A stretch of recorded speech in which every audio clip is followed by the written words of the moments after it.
La difficulté de la photographie de saut d'obstacle, c'est qu'il y a beaucoup d'obstacles visuels qui s'interposent entre le cavalier et le photographe. Donc au début, c'est trop loin, donc ce saut, on l'ignore, voilà. Maintenant, on peut suivre le cavalier, et c'est le temps dont on dispose pour faire la mise au point. En fait, je vais faire ma photo à ce moment-là, quand le cheval a décollé du sol, mais on est encore dans la phase ascendante du saut, la plus photogénique, et le cavalier est couché sur l'encolure.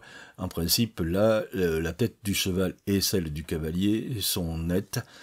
Si c'est flou, c'est parce que c'est de la vidéo.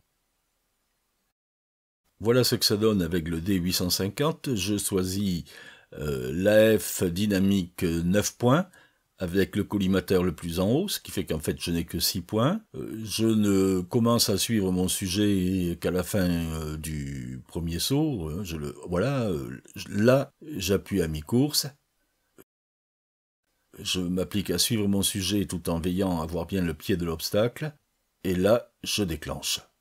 Donc ça, on a vu ça au ralenti 4 fois, mais à vitesse réelle, voilà ce que ça donne.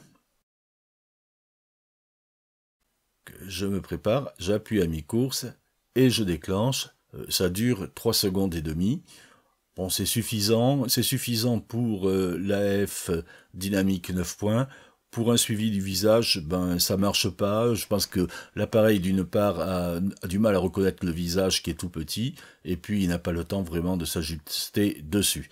Donc ça, c'est valable pour tous les appareils, même le D5 n'y arrive pas, ce que on a vu dans la vidéo précédente sur le cross. Donc ici, vous voyez que, bien sûr, j'ai perdu la tête du cavalier, puisqu'elle n'est plus sur les collimateurs. C'est pas très grave pour 2 raisons. D'abord parce que j'ai le corps du cheval, et donc il y a toujours quelque chose pour accrocher l'objectif, et que ça suffit pour être net à la fois sur la tête du cavalier et sur celle du cheval. Je répète que si c'est pas net, c'est parce que là, je suis en vidéo à 1/60 de seconde, sinon, sur ce genre de photo, l'image est nette.